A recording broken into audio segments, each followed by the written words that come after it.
Hello everyone, we are coming in for the first video of the month of November, and as I mentioned with our last Halloween video, and for anyone that has watched some of the videos we put out over the previous years, November is typically when I do one video or two regarding the First World War, as that is a very big historical topic and subject that I have a lot of interest in.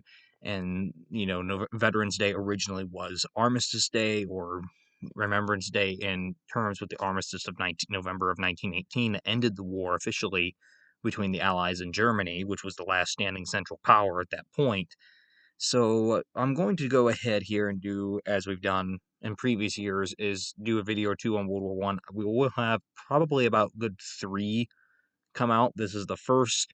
I'm trying to find out what second one I want to do, and then of course the third one, because we're on Woodrow Wilson, that actually will fit in. A, that would be our president video for the month, and B, Woodrow Wilson was president during World War One, so that will also fit in there. But for the terms of today, I wanted to take a look at a kind of overlooked after effect of the First World War that isn't really thought of in terms of, mind you, the World War One, after it ended, had a lot of consequences that come out of the chaos of the war and 4 years of warfare in Europe, pretty much redrawing its map. After the collapse of over three large empires, you had the collapse of the German Empire, actually four. You had the collapse of the German, the Austro-Hungarian, the Ottoman, and the Russian, which the Russian was the only one on the Allied side at one point that eventually collapsed. But what we're going to look at is we're dealing with pretty much, if anyone knows the history of World War One, you know that in Eastern Europe in particular, there is a lot of nation states that come out of the collapse of these empires. We have ones like Czechoslovakia comes about. Serbia merges with a lot of the South Slavic states in the Balkan area of Europe and ends up becoming Yugoslavia. Finland comes out of this as well, and the Soviet Union eventually as well from the Russian Revolution. And then, of course, the last and possibly one of the most prominent of the states that comes out of the conflict of the First World War is that of Poland. Poland comes out once again for the first time in well over 100 years. So what we're going to take a look at today is the Polish-Soviet War that lasted from 1919, so just a year after the war has ended, and the peace is still being negotiated in many cases, until 1920. This was about a year-long war, but this war ended up drastically, in many ways, what I should say is Poland declared its independence as soon as World War I ended, but this war was Poland's act of actually maintaining and asserting that independence. For the first time in well over probably 120 years, Poland is confirming that it is going to be a player on the European map because it is viable to hold its own, uh, I'm trying to think of the word here, political sovereignty. It is able to hold its own territory, keep invaders out, and actually defend itself accordingly in order to maintain its existence. Now, of course, this is going to have a heavy consequence on the coming next World War that would end up occurring. So this is just a very overlooked after effect, and I mean, possibly one that is even more looked at is the whole mess that comes out of Palestine and Israel, which continues to this day, very obviously, as there's a war going on over there.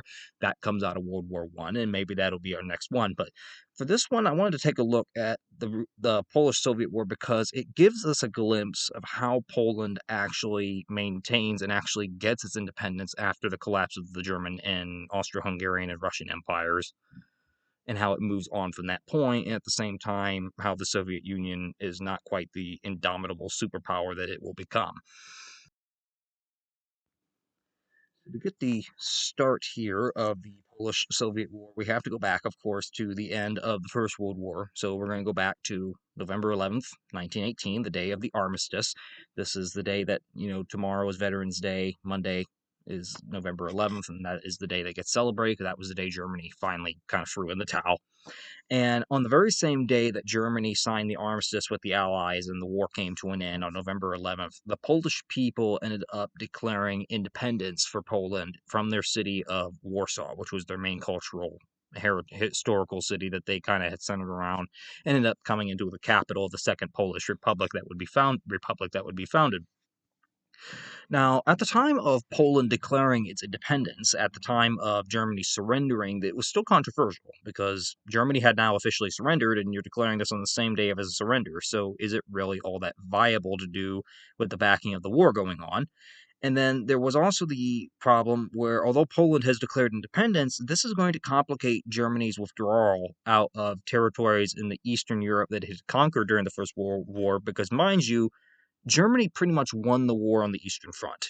Russia had devolved into revolution, and the German army was able to force Soviet Russia into signing the Treaty of Brest-Litovsk back in March of 1918 that pretty much gave them almost all of Belarus, all of Ukraine, just like huge swaths of territory of former Russian lands in Eastern Europe went to the Germans. So the Germans have a large part of military forces and occupying forces in these territories that are now going to have to come home. The war's over, Germany lost, and the Allies are indicating that, okay, you need to withdraw all German troops from all lands that you have conquered. The Treaty of Brest-Litovsk is no longer viable. It's no longer warranted because you have lost and you're going to be succeeding to our terms, and we're not going to let you have that territory. So Germany has to withdraw all the troops home. Well, in order to come home, they're going to have to come through the land that Poland is now claiming is an independent country now, that Poland is no longer part of the German Empire. It is formally breaking away, which, let's go back here a little further. Poland had been a separate kingdom of sorts before this was not the first time that Poland had emerged. Poland had maintained its own semi-independence until about 1795, when it had been divided between the Russian Empire, the Austrian Empire, and the Kingdom of Prussia. So Poland got partitioned 1795, ends up going away from the European map for well over 120 years, even though Polish nationalism continued, and obviously the Polish people still wanted their own independence, but you're going to be coming against three of the most powerful imperial regimes on earth in order to do it. So the backdrop of World War I gives these Polish nationalities the chance to fight themselves, and many of the empires that had controlled Poland, be it Russian, Austro-Hungarian, or German, had actually incorporated Polish units into their armies, and had actually tried to drive up Polish recruitment by promising the Polish people that if they supported their respective empire, whatever part of the empire they lived in, because Poland was split up evenly, that, Poland's in the German one, if you support us and join the German army, we'll see to it that you get some home rule or even, some sort of state of your own after the war. There was promises made that they would get their own state, particularly on the Central Power side, in order to kind of gain Polish support for the war effort. However, whether or not that would have come to fruition, I think, is very doubtful. And I would say the same thing for the Russians. So the Polish, November 1918, declared their independence. Germany is now placed in a pickle. They have to withdraw all their forces from Eastern Europe, but they also can't really bring them in through Poland now because Poland is claiming to be an independent country, and doing so could be seen as an act of aggression. So how are they going to get their people home? They're going to have to get them home somehow. And Germany is not officially recognizing Polish independence officially. Now, the Polish provisional leader, Jozef Pilsudski, who would end up being the main Polish leader throughout the 1920s, up to about his death in 1935, I believe, is when he passed away. Jozef Pilsudski would end up commanding the newly created Polish army, and he chose not to interfere with the German withdrawal from Russia because he knew, okay, the Germans can't really help, that they do have to withdraw their troops home. Their troops need to come home. However, you're not coming through Polish territory to do it. I'm not letting you bring your army units home through Poland because I don't fear I can fully trust you yet not to just try to take control back and try to demolish this independence movement.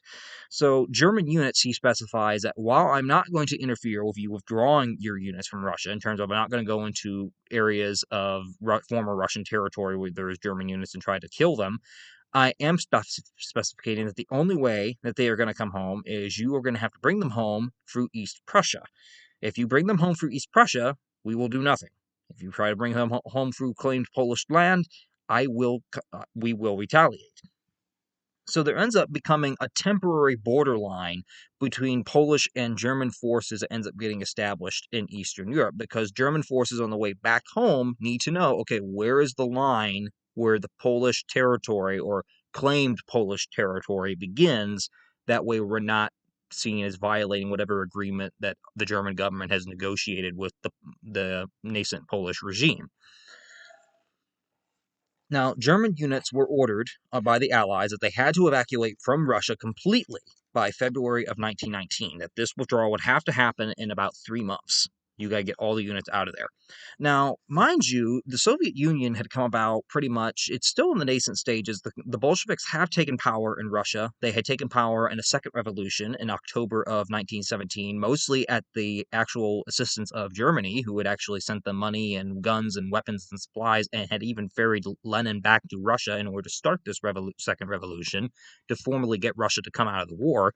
So Germany had been supporting the Soviet-Russian regime ever since its time that it actually gained power, and by 1918 that has not changed. Now, due to German-Soviet collusion, the land that was being evacuated by German units that they were withdrawing from, Germany ideally didn't really want Poland to get that, because they were already kind of a little iffy over Poland declaring its independence, although they knew that this was probably going to happen. So their main problem was, how do we contain Poland a little bit? Well, why don't we let the Russians have the territory back, and maybe we can kind of entice both sides into a war? We don't like either one, so maybe we can kind of get them into fighting each other. And marvelously, it worked. So, due to the German-Soviet collusion, the land that was evacuated by Germany was almost immediately being occupied by the nascent Soviet Red Army that was going in and mopping up and kind of coming in right after the Germans left in order to claim the territory. German generals, again, the military kind of acting outside the sides of the government, because this had also happened when Germany tried to surrender, where the civilian government wanted to surrender, but it was the German military establishment that pretty much was trying to stave off the inevitable because they were in denial. But the German generals hoped to bring Soviet Russia and Poland into a war in order to weaken them and make Germany appear as the sole defender of the spread of Marxism into Europe, which they felt would give them a much better negotiating position during the peace conference talks. That didn't happen, but that was Germany's hope. Now, Poland desired at the same time to expand its territory, mostly to its old historical levels, because back in the day, Poland had been in a massive commonwealth with Lithuania, which had spanned across much of Eastern Europe, even into Ukraine and Belarus. So Polish nationalists are looking to claim the territory that historically had been part of Poland, and they're looking to expand Polish borders.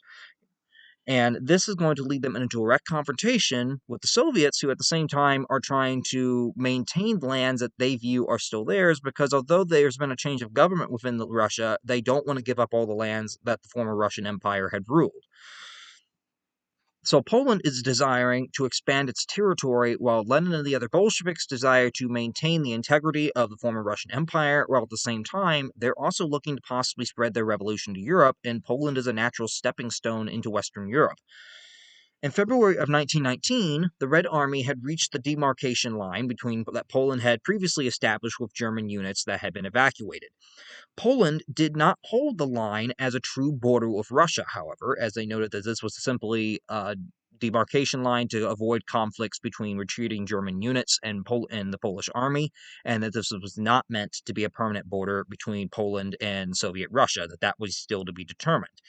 So they fear a Russian invasion because the Russian Red Army units are coming up right on this demarcation line, and Poland is fearing that the Red Army is just going to come in and invade them and try to assert, Russian control back over Poland, that they're not going to respect this, or that the Soviets are going to try to treat this as a permanent border, even though Poland has made well and clear to the Soviet government that we do not consider this to be the official border. This is just a temporary one until all the German units have been evacuated.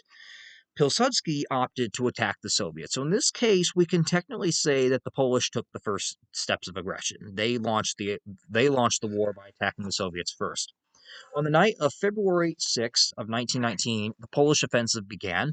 Poles occupied and stood on the banks of vital rivers near the demarcation line, like the Dwina, the Berezina, the Pitch, and Ubot and Upper Slough, that were east of Kamieniec-Podilski, which was now in Ukraine, by the end of 1919. So 1919, the Polish units they go on the offensive in February of 1919, as soon as the German units are withdrawn, and they pretty much have steady gains through the end of 1919 until December of that year. The Polish units are relatively seizing control of vital rivers, vital points along this demarcation line in order to try to make that border a little bit more stable and a little bit more permanent.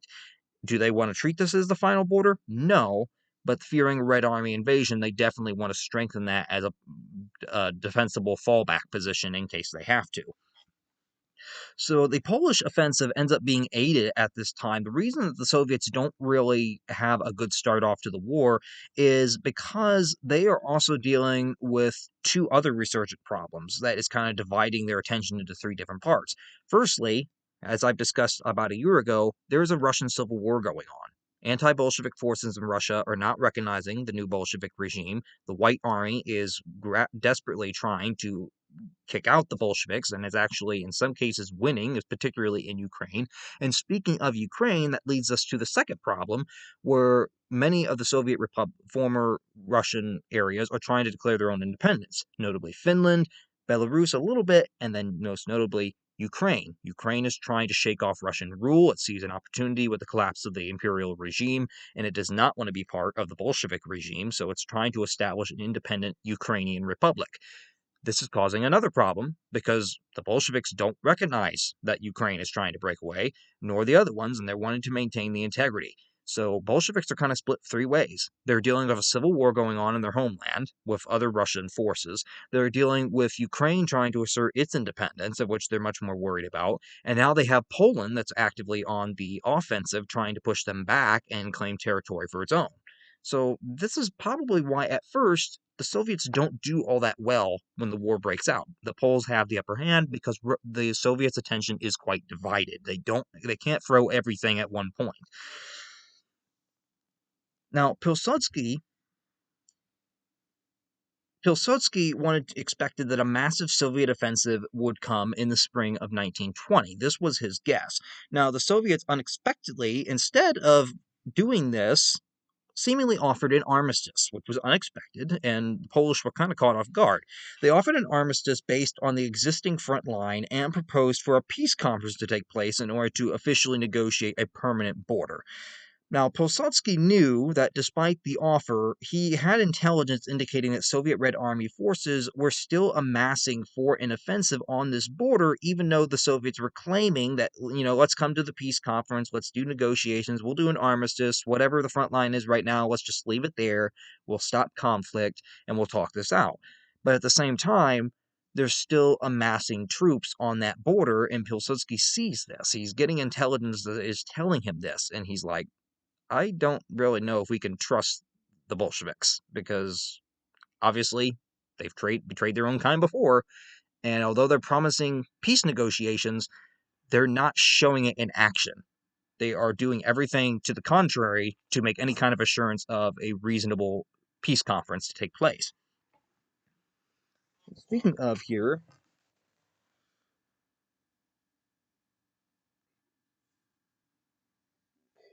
yeah, we'll use that. Is that the one from? Yes, it is. Make sure I had the right one here. Trying to get some images here. So we have a couple maps to kind of show the front line as we go through this.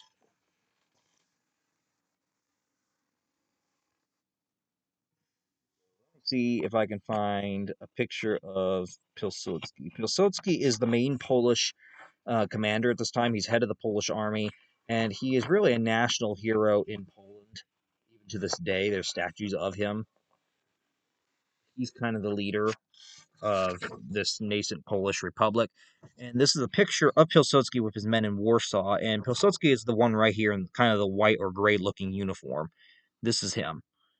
He is the one that's kind of in charge and leading Poland at the time of the Polish-Soviet War, where Poland has pretty much just reemerged on the world stage. And here we have an image. I'm going to use a smaller one for the sake of this one because I've modified the other. So this is the situation in December of 1919, and I'll outline the border here a little bit.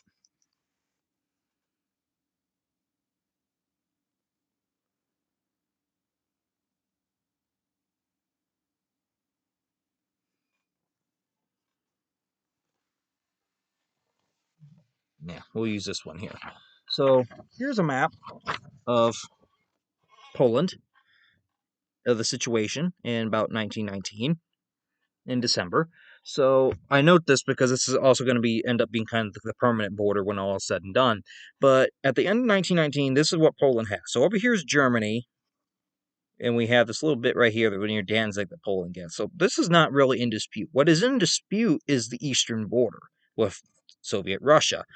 And Poland by 1919 has kind of established this line. This was the former demarcation line, but this ends up becoming more of a permanent border with the Russian forces. And this is the line that they're originally negotiating for an armistice a bit, but Russia is not so willing to do so, and not so willing, indicating that they're going to actually go along that route. And that ends up causing some issues, as we can probably guess. So, Red Army strength during the time that they're supposedly promising a peace conference increases from 7 divisions in January to over 20 divisions in March. And this alarms Pilsudski to the point that he recognizes that, yeah, they're not being sincere with their peace talks. So, instead, Pilsudski is convinced that the situation was instead favorable for a revival or recreation of the historical Polish-Lithuanian Commonwealth, and that he can just plow into the Soviet heartland and actually claim back all of this territory that had previously been Poland's like over 200 years ago. On April 21st, Pilsudski would end up actually signing a treaty of alliance with Ukrainian separatist leader Simon Petlura, who was in order to secure a united Polish-Ukrainian force in trying to fight the Soviets off. So at this point, Poland is also becoming a bigger thorn in the Soviet side because they're both the Ukrainians and the Polish are both fighting against the Soviets, but not together. Now, as of April of 1920, they're fighting as an allied force, and the Ukrainians are actively getting help by the Polish, and this is probably going to become a much bigger thorn in the Soviet side and irritate them a lot more. A new combined force would be formed upon the alliance being created against the Soviets within 3 days, with over 10 infantry divisions, with 2 of those infantry divisions being Ukrainian ones, and over 4 cavalry brigades. They would target 2 Soviet armies along the Pripyat River in Ukraine, ironically, not too far from where the future Chernobyl nuclear power plant would be.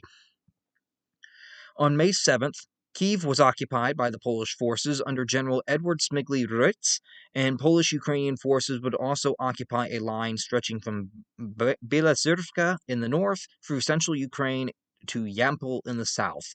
So by May of 1920, by June technically, by the start of June, the Polish and the Ukrainians have pushed the Soviets pretty much halfway out of Ukraine. And this renewed offensive that ends up actually starting. And they launch it as a joint operation, and it actually secures also Belorussia, like Minsk. Minsk is secured for the Polish, as is even the Ukrainian capital of Kyiv is also secured for them as well. So this is a big win against Soviet Russia at first. This ends up being a very, very big win. And this would be the map situation in June of 1920. So we can kind of still see the demarcation line that has been done, but here's what they've gained by June. They've pushed into Ukraine with this new alliance, and they've even gotten to Kyiv and held that as well. And this is about the farthest extent that Poland would get during the war. So, considering that they're a newly formed country, considering their army is very newly created, it's actually astounding that they were able to get so much of that vast territory, vast open territory so quickly. Unfortunately, would it last? No. If we know the Soviets, it ain't gonna last. And then here I think we have a picture. Oh yes, I think we have a couple here. So right here we have a picture of wrong one here. Let's see if I can get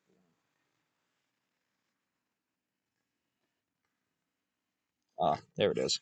So here's a picture of Pilsudski in a train greeting Polish and Ukrainian troops, and then next to him, so Pilsudski's here, and next to him is the Ukrainian leader Simon Petlura, and that is his ally during this time. He is one of the main Ukrainian separatist leaders. He allies officially with Pilsudski, and from this point on, the Ukrainians and the Polish were kind of allied together against the Soviets. And then here we have a picture of Polish troops actually entering and marching through the Ukrainian capital of Kyiv after having taken it from the Soviets in June of 1920.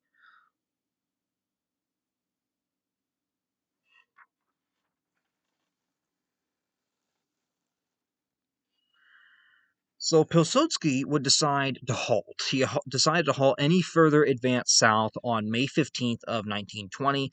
Russian forces, being commanded by General Mikhail Tukhachevsky, had attacked across the Dvina River, and this had caused Pilsudski to pause the offensive because now the Soviets are actually pressing against an area that we thought was previously secure. So let's kind of hold where we're at right now and see what happens. The Russian forces under General Tukhachevsky would reach Narak Lake but would then be driven back to the Berezina on June 7th. Despite Tukhachevsky's setback, another Soviet offensive would end up following, despite the setback that Tukhachevsky had where he did manage to make a breakthrough, only to get pushed back almost immediately. Soviet Supreme Commander Sergei S. Kamenev would order Simon Bodeny to march through northern Ukraine with over 4 cavalry divisions. Bodeny would occupy both Zhytomyr and Berdichev by June 7th, which would then cause the Polish troops under Reemergence, which are in Kyiv, they're kind of getting surrounded, and he realizes we'd be better to withdraw from Kyiv because we're under threat of getting encircled, and I need to preserve my units in order for a fight back home.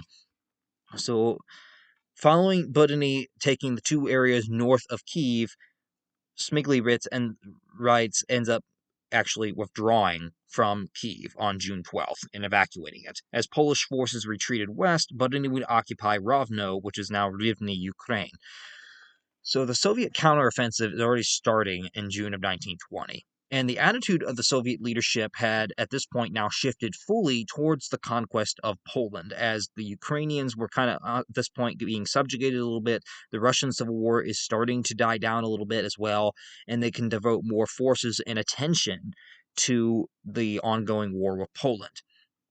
On June 2nd not June 2nd, of July 2nd, 1920, General Tukhachevsky would issue an order proclaiming, quote, the fate of the general revolution will be decided in the West, and that the road to conflagration leads over Poland's corpse. Tukhachevsky would end up launching a massive push on over a 300-mile wide front on July 4th, with over 21 infantry divisions with General Guy Khan's cavalry corps, in total roughly about 220,000 men. Elderly Polish commander Stanislaw Septyski, I apologize, I'm probably not getting most of these, but we'll call him Stanislaw, because I don't speak Polish, and Polish is an East Slavic language. I don't think many of us can actually speak it. But elderly Polish commander Stanislaw is what we'll call him, would end up starting a general retreat with his over 120,000 men. Minsk would fall back into Soviet hands on July 11th. Vilno, or now Vilnius, Lithuania, would fall back into Soviet hands on July 14th, and then followed by Grodno, or Horodno, on July 19th, which is now part of Belarus. By the end of July, the Poles had lost almost all the gains that they had made the year prior by December of 1919. So almost all the gains that they had made in 1919 have been lost by the end of July to the ongoing Soviet counteroffensive. The Poles are getting pushed back. Now, Russian forces were now positioned, having pushed back to the previous line in December of 1919, have now pretty much positioned themselves to fully invade Poland. War Commissar Leon Trotsky, who is Lenin's right hand at the time pretty much, he opposes pushing into Ukraine, fearing that a response from the Western powers would soon come and that the Western allies would thus retaliate. However, Lenin isn't so afraid of this, and he argues, well, the Allies already intervened in the Russian Civil War, and we still won that, so why should we be worried about them intervening on Poland's behalf? So Lenin allowed political considerations to overrule his military experts like Trotsky. He thought that the Russians would instead be greeted as liberators from this nascent Polish regime, which he thought the people would be thinking that the Polish regime is doing a horrible job at establishing Polish independence. It's doing a horrible job of protecting us and establishing a country, so we would probably be greeted most thankfully coming in. That is nowhere near what happened, but Lenin had a lot of fanciful ideas, if we're being honest.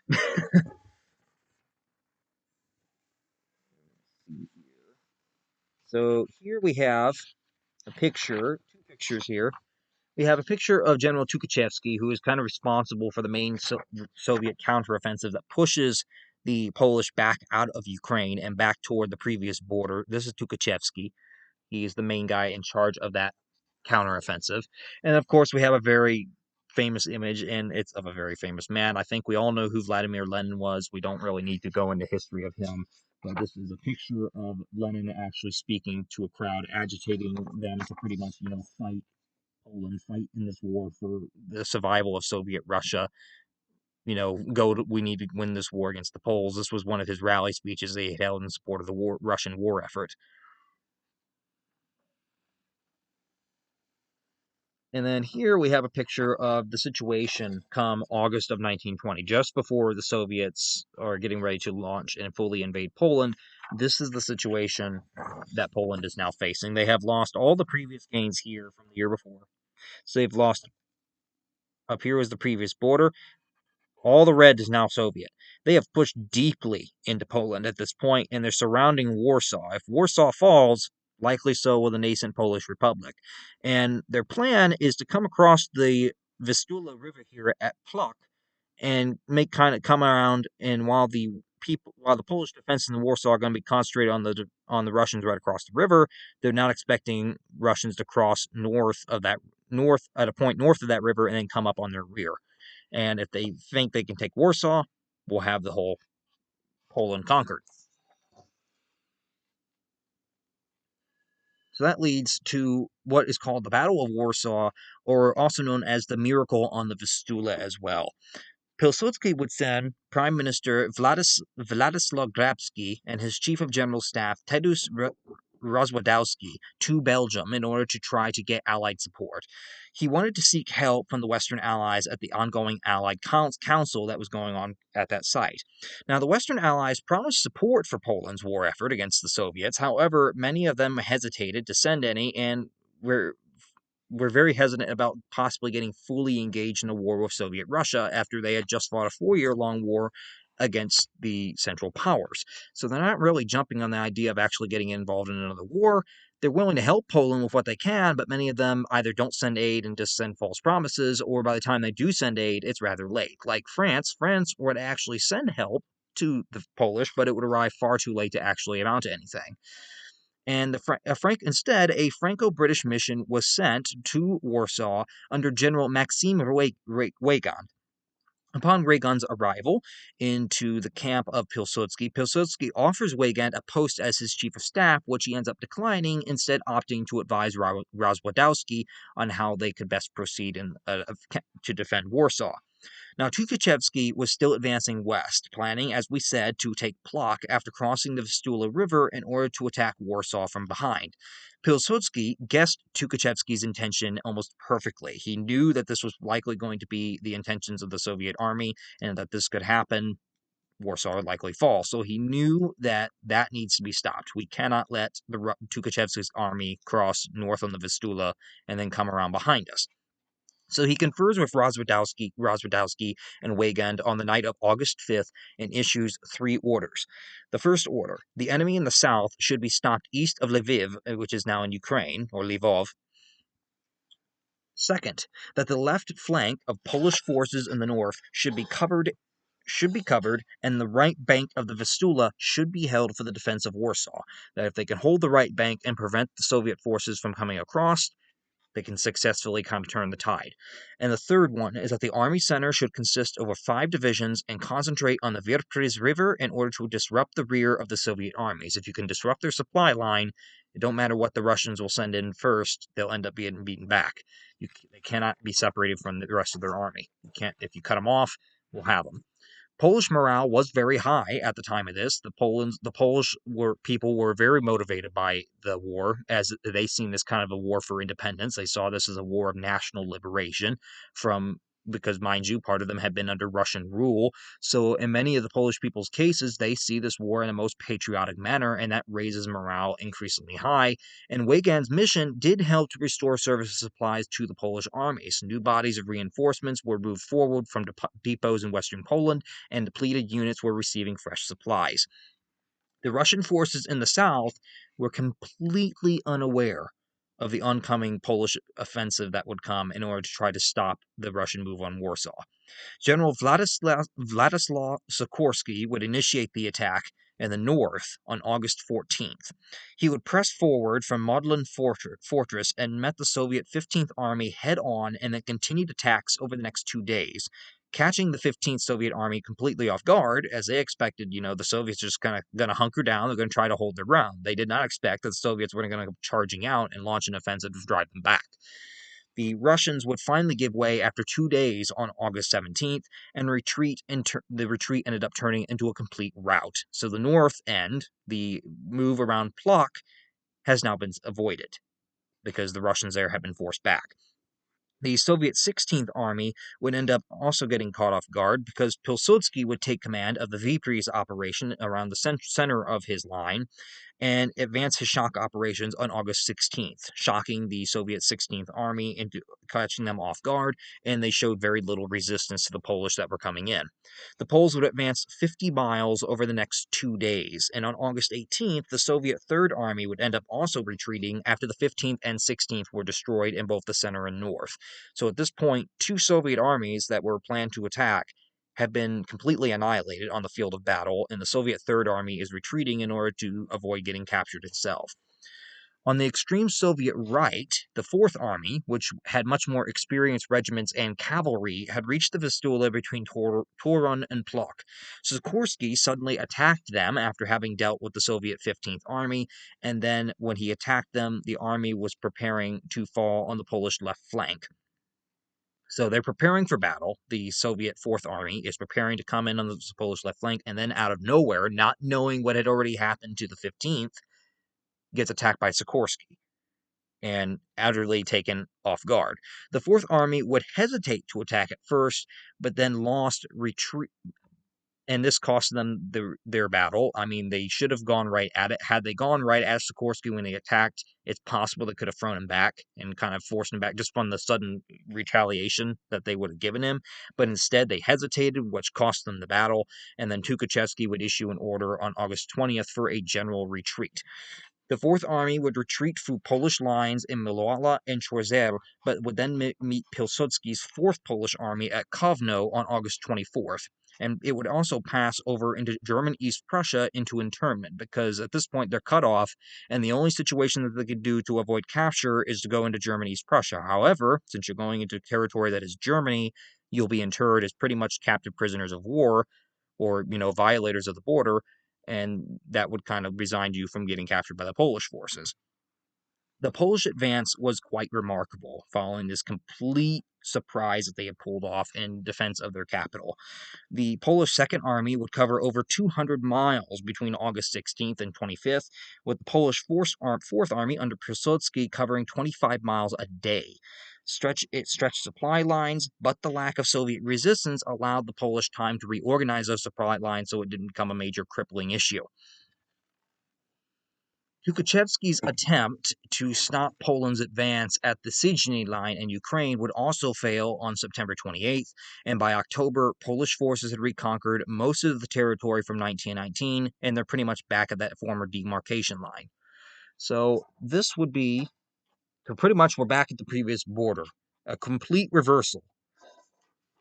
They end up defending Warsaw, doing a fully defense of their country, and end up pushing the Soviets all the way back to this line here by October, within 2 months' time, in this surprise move. It just catches the Soviets so off guard. And then here we have a picture of Polish troops in Warsaw getting ready for the upcoming Battle of Warsaw in August of 1920. This is Polish troops in Warsaw preparing for that pivotal battle that would kind of turn the tide of the war.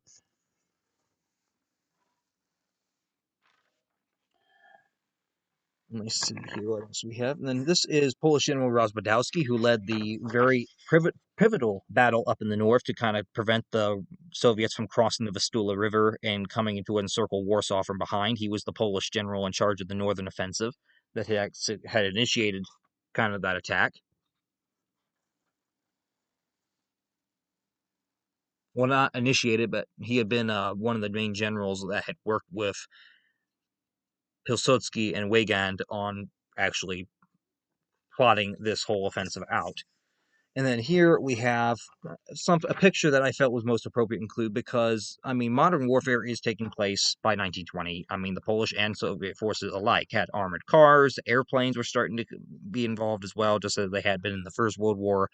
But this is also kind of the last of its kind, as we know by this time, horseback-mounted cavalry is kind of going out of style. Now, this is Polish cavalry that is chasing after retreating Soviet forces, but mind you that this is probably one of the last photos possibly ever taken of an actual active wartime horse cavalry unit during the 20th century, because it isn't too long after the First World War that horse-mounted cavalry is rapidly kind of going out of style, because now you have the advent of armored vehicles and tanks that are just as mobile as a horse, but obviously not as vulnerable as a horse and a mounted rider. So the horseback mounted cavalry is rapidly going out of style. They're going to kind of not be a thing before too much longer. And the Polish-Soviet War is possibly one of the last great major conflicts that has active use of cavalry units. I do believe there was a couple of cavalry units that were used in the Second World War. However, their use was very sparse and in between. And this is this is just sad because it's like they're almost marching off into the sunset, what the last of their kind, where horse-mounted cavalry is not becoming a major thing anymore. So casualties and significance from this. An armistice would end up being signed at Riga on October 12th of 1920, and military operations would cease on October 18th. The Treaty of Riga would end up ending the war on March 18th of 1921, and would provide for a bulk of Ukraine to remain a Soviet republic, that most of Ukraine is going to remain in Soviet hands, because even though the Polish had gotten into Ukraine once, they had been rapidly forced right back out, and the Soviets aren't going to really concede that. So Ukraine is largely going to remain a Polish republic. However, substantial portions of both Belorussia or Belarus and Ukraine, mostly western portions of Ukraine, will be ceded to Poland, mostly the areas that Poland had managed to time and time again seize and hold on to after initially seizing it in December of 1919. Vilnius, or Vilno, as it was called at the time, remained a contention point, however, not between Soviet Russia and Poland, but between the new state of Lithuania and Poland. And the League of Nations would officially arrange a partial armistice that would place Vilnius under Lithuanian control officially, as it was historically a Lithuanian city. However, it called for negotiations between Poland and Lithuania in order to settle disputes. However, just a few days after the League of Nations made that armistice, Polish armies forced Lithuanian troops out of Vilnius and established a government in Vilnius, which would then lead to Poland annexing Vilnius in 1922, which Lithuania would never officially recognize, and actually kind of froze their government's relations until 1938 over the issue. The young Soviet Union, however, was humiliated by the war. The Battle of Warsaw alone saw Polish armies take over 66,000 Soviet prisoners and capture over 231 artillery pieces and over 1,023 machine guns. Thousands of Red Army soldiers had either fled into captivity, had either been captured by Polish forces, or had fled into captivity in East Prussia and Lithuania. And Lenin saw the war in Poland primarily as a response to Allied intervention in the Russian Civil War, and his last big chance to spread the Russian Revolution into Europe. With Poland having beaten the Russians back so dramatically, he now was more focused on simply consolidating rule at home first before ever trying something like that again. Of course, during Lenin's lifetime, he wouldn't get to, as he would end up passing away in 1924. He viewed attacking Poland as attacking the Allies in the Versailles Treaty. However, as we know, it didn't come about. The Soviets would actually delay peace negotiations over 6 months after October of 1920, hoping for better terms. However, they eventually signed the Treaty of Riga in March of 1921 due to the ongoing Kronstadt rebellion, and that kind of divided their attention again, and they said, okay, we need to just draw this up, settle it out, let them have whatever they want. So the final border that gets established for Poland in 1921 between them and the Soviet Union is pretty much the 1919 border they had initially seized. This would be the official border between Poland and the Soviet Union until 1939. As we mentioned, Vilno or Vilnius is in Polish hands, although technically the League of Nations has said it should be in Lithuania's, but that's being up for debate. And then, of course, Germany also has some lands here, and they have a little bit of the Polish corridor. Unfortunately, this would also mean that Stalin is more than willing in 1939 to aid Hitler in kind of conquering Poland, as the Soviet Union feels like it got humiliated in this war, that Poland had actually beaten them, and they absolutely feel like they got cheated. So it's an opportunity to take revenge on a foe that they felt, that they had been unfairly beaten the first time around. But that wraps up this video for the Polish-Soviet War. So again, a post-World War I conflict, it comes out of the chaos of World War I, where you have two different countries really trying to establish themselves, with one just simply a reform of the old, and another trying to reestablish itself after almost 150 years. And it definitely shakes up the map of Eastern Europe, because it establishes that an independent Poland is here to stay. An independent Poland is going to stay here. In many ways, it stops a further expansion of the ongoing Bolshevik Revolution in Russia from spreading into Western Europe after they had just gone through 4 years of warfare, and it would have been very possible that they could have done that. And at the same time, leads for a setup for what's going to open World War II with the German invasion of Poland in September of 1939. Followed by the aid of the Soviets. So definitely something I think gets overlooked, but something very interesting to take a look at to see how it's going to shape Europe going forward from that point on. So if anyone has any questions, any comments, or any added information, feel free to put that in the comment section, and I'll be more than happy to go through them. As for our next video, we know it's going to be a World War I topic. I'm just trying to decide out of which one we're going to cover yet.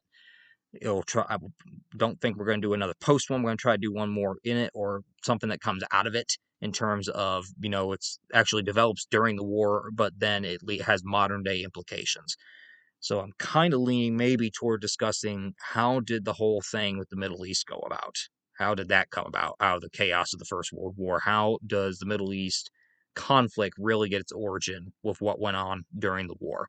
And we can discuss that, because I have a couple copies of, I think, some primary documents that coincide with that. So maybe that's what we'll do. So until our next video, hopefully everyone has a good Veterans Day, and we should see everyone back here, I would say, by the end of the week is when we'll have the next video out. So hopefully by the end of the week, the next one will be out. So until then, hopefully everyone has a good week, and we'll see you all back here for the next video.